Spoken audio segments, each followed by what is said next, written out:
siang Ibu. Siang Bapak, Ibu nama siapa Ibu? saya Nyoman Taman. Nyoman Taman. Ya, Ini tempat ini alamatnya di mana Ibu? Desa Angis, Banjar Pekarangan. Sangis Banjar Pekarangan. Pekarangan. Ibu anaknya berapa?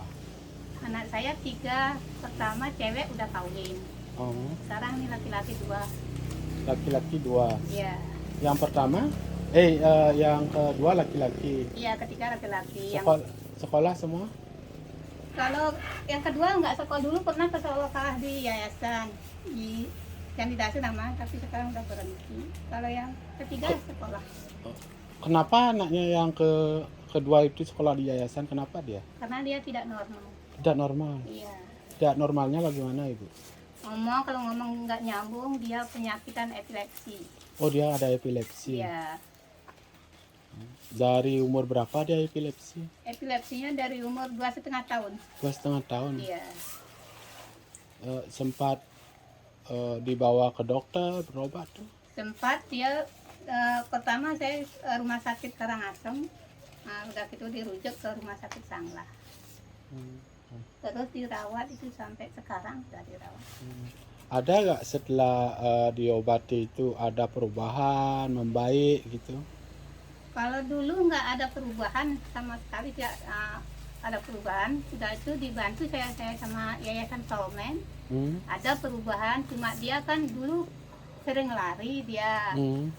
Lalu sekarang enggak bisa, dia diam di rumah. Saya bisa bekerja lah.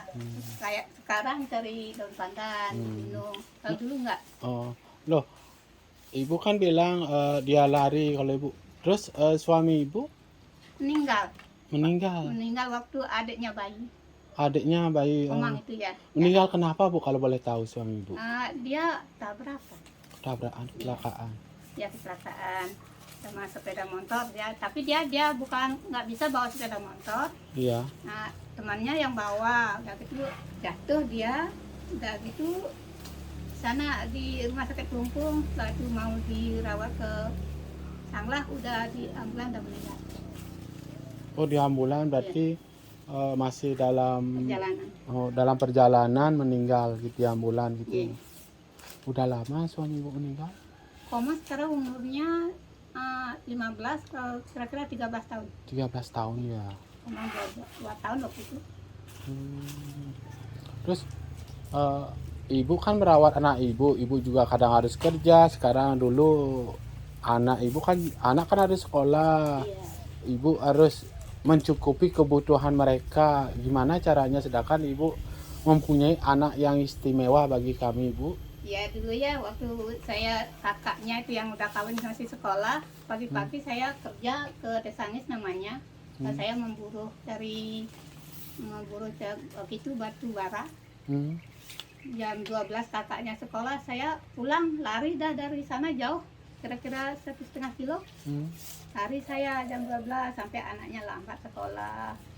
Udah gitu dia lewat pintu belakang, dia sekolah. Tapi Astungkara anak saya itu orangnya pinter, yang pertama dapat beasiswa Astungkara, bisa tamat SMA sampai dia kerja di Sepa dulu. Udah gitu udah kawin, sekarang nggak bisa kerja. Kalau ini dulu saya ikat kada itu yang nomor 2. Kenapa Ibu ikat? Karena dulu kan sering lari, nggak bisa diam. Waktu kecil diikat saya itu. Nah, udah gitu kalau kadang-kadang saya kalau udah selesai kerja baru saya lepas. Berarti selama Ibu bekerja anak Ibu yang istimewa itu Ibu ikat gitu. Iya, tapi nggak pakai tali, pakai kain biar nggak Pakai sakit. kain. Biar lemas, iya. Ya kasihan. Tapi bukannya saya ngikat tuh bukan untuk menyiksa, bukan. Iya. Demi biar dia bisa makan gitu.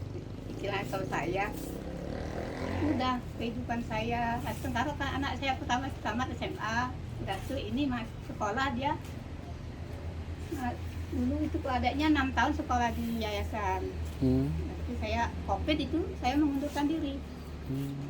Terus saya udah sampai sekarang nggak sekolah, dia udah besar, udah gitu nggak fokus lagi sekolah. Dia kan sering jatuh, kepalanya jarit, nggak fokus, nggak, kalau disuruh senam nggak bisa. Nah, suruh nyanyi nggak bisa, diem.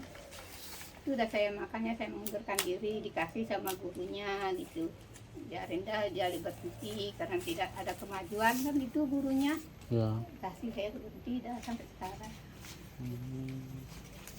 Jadinya untuk anak ibu sekarang yang nomor 2 itu sekolahnya sudah berhenti. Ibu bilang tadi saya mendengar sering dia step, itu gimana Bu? Dia kejang. Dia kan punya penyakit epilepsi, dia sering kejang.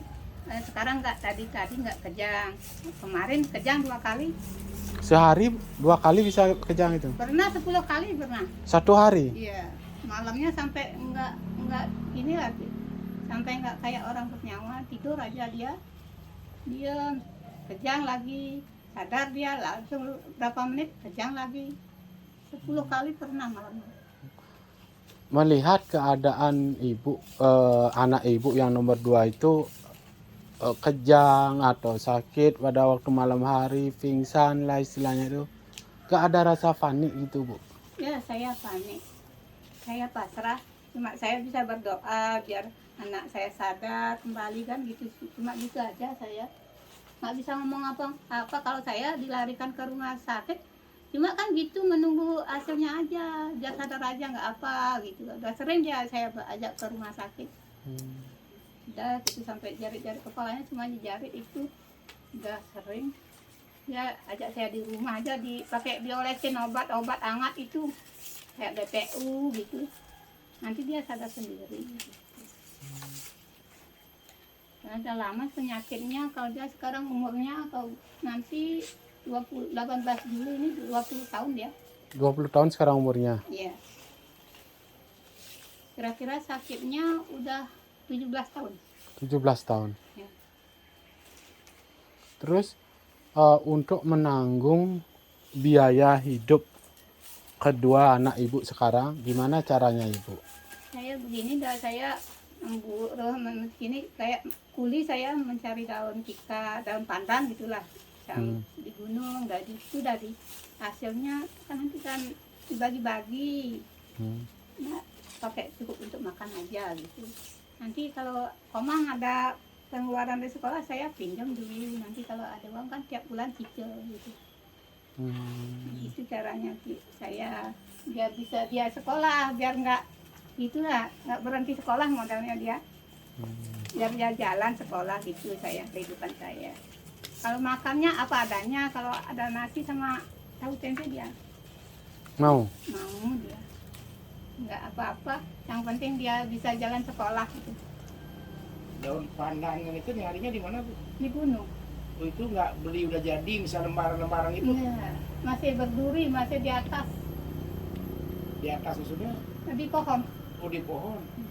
Ibu langsung coba ceritakan gimana prosesnya nyariin dia Bu? Prosesnya saya kan bersihin di bawah dulu, ada gini lah ribet. Semak-semak. Ya, pokoknya nanti banyak halangannya, nanti ada jalan jurang, saya kadang-kadang di atas jurang, saya nyarinya, saya ada yang manjat, ada yang bersihin di bawah gitu. Lalu yang manjat siapa biasanya? Tadi saya, sekarang teman saya masih di atas, saya sedang begini. Jadi ibu-ibu semua yang manjat juga? Iya, ibu-ibu rumah tangga itu. Iya. Itu hitung-hitungan ongkosnya atau apa namanya Bu? Pendapatannya gimana itu Bu? Ini daun pandannya dibagi 2. Oh, daun pandan dibagi 2. Iya. Oh, bagi hasil loh dia. Iya, bagi hasil nih.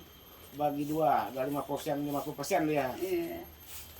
Itu udah penghasilannya, nanti sampai saya di rumah saya diputer kayak gitu supaya bundar-bundar itu, itu jemur. Prosesnya lama itu, mengeringkan itu mungkin 2 minggu. 2 minggu. 2 minggu udah kering. Udah gitu saya basahi berapa menit, 10 menitan. Ya. Diamkan, kalau sorenya saya kasih air, besoknya baru diputar. Kayak ini putarannya. Kayak di itu ada. Iya, lihat nanti lihat ya. Udah kering baru digini, jemur dulu baru bisa dibikinin tikar. Lama prosesnya. Nah, kalau dalam menganyam ini 1 lembar tikar ini. Kalau ini 2 aja diambil ya bisa dapat 3. Dapat 3 sehari. Ya. Kadang-kadang 2. Ya anggap dah 2. Ya. Ongkosnya berapa itu Bu bisa? Ini saya jual 30-an. 30.000. Dapat ada 5. Gini 60. 60 ya, belum potong bahan itu kan. Belum. Berarti ongkos kalian dapatnya 30.000 sehari. Ya.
Saya mengucapkan terima kasih sama tim Purnama Wake. Banyak terima kasih banyak.